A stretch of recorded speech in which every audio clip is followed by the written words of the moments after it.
Oh, this is Zark.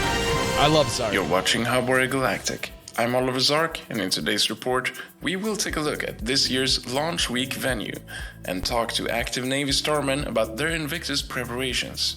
But first, Imperial news.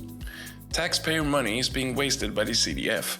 According to Senator Pushkas, the Civil Defense Force is an economic open wound for the UEE. I told you. Bleeding credits left and right from having some of the most loose payout frameworks in the verse. Here's the Senator. It's a disgrace. Contracts start to pay out while CDF pilots are not even in sight. They're sitting around in their auroras, away from the fighting, eating hot dogs and not even equipped for any sort of defense. Wow, this guy's an elitist prick. Thousands of This Miguel guy, you can tell. I mean, look at that hair, for God's sake. credits daily are simply being withdrawn from CDF accounts and thrown into the pockets of so-called mercenaries. The CDF were recently tasked with defending the Navy base Jericho Station in Stanton from attacking Xeno threat forces. And while the CDF were active around Stanton, a civilian managed to grab this footage of pilots gathering in MIC L1, a nearby refinery station. And then I said, "No, sir, your pants are on fire." Burn. That reminds me of my graduation. Me, drunk, 890 cruise on Caselli. Ooh, no 5K coming in. Nice. I'm off to buy me that Novikov. You want anything? They sell missiles? Yeah. Nah, I'm good. Right. Like, who are you gonna shoot anyways? Right? CDF, CDF. CDF. While Xeno threat were pulling their usual tricks, the CDF were looking weak. Xeno threat have been unsuccessful in the past, but this time, the Navy Javelin docked at INS Jericho was hit hard, as CDF pilots neither retrieved the supplies nor defended the Warhammer from incoming attacks. Through her office, Stanton's CDF coordinator, Rowena Dooley, has denied commenting on the attack, further making way for even more criticism toward the CDF. If the Navy lost the Warhammer, She looks totally it would be stressed a huge out. loss for Rowena Stanton, looks totally as stressed it's the out. one Javelin cruising around the system during Fleet just Week, needs a fun time. providing curious fans of the Navy a look inside the ship. Somebody throw her a Something party. that is now considered a hard maybe after the attacks. Yeah, she's In not another happy. part of the Limitless. system, the UEE Navy Pathfinders Division is preparing for the Somebody upcoming help Area her. 18 celebrations. As the Chief Petty Officer of the Carrier Star Wing for the UEE Pathfinders, I can tell you that we take the threats posed by Xeno threat and any other hostile entities very seriously. We're doing everything in our power to prepare for any potential attacks and to ensure the safety of the citizens of the Stanton system. Corporal. I would love it if, like, during this, like, while he's giving this speech and reading from the script, if, like, he was living in a basement and his mother, like, interrupted him. He's like, "Mom, Mom, please, I'm trying to make a video, Mom." Jackal from the UE Marines is here with me today to explain some of the proactive actions that we have been taking. As for the upcoming Invictus celebration, we are working hard to ensure that they are as safe and secure as possible.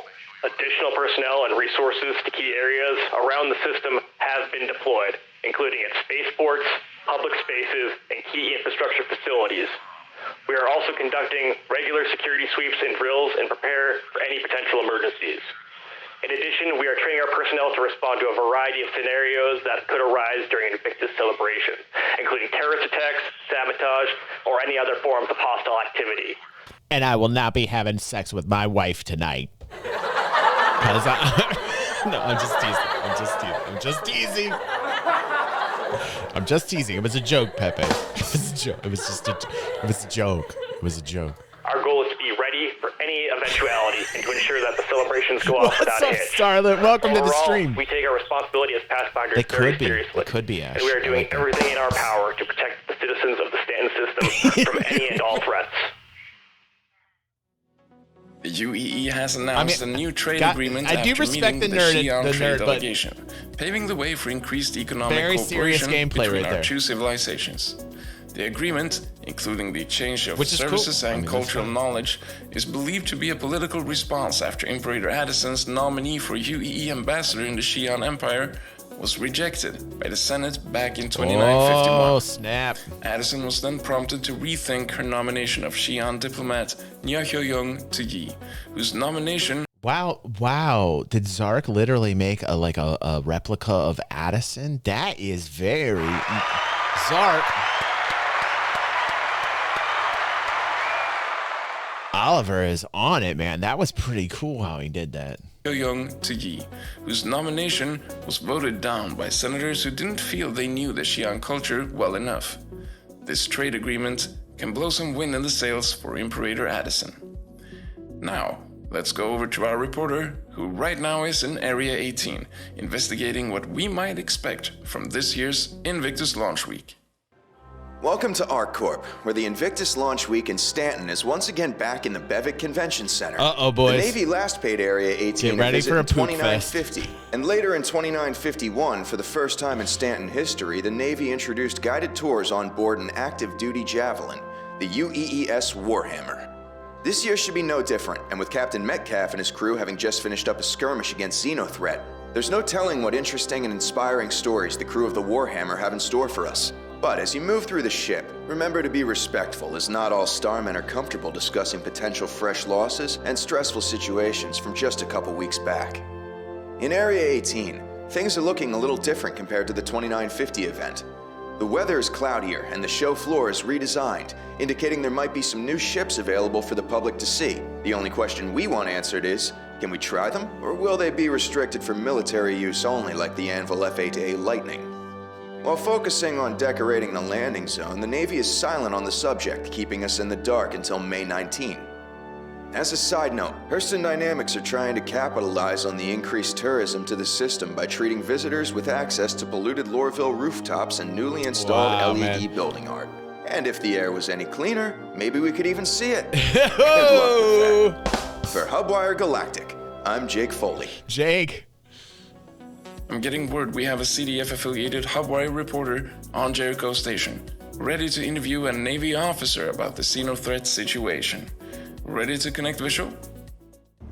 Yes, I'm here with leading Starman Okoye, who is stationed on the INS Jericho.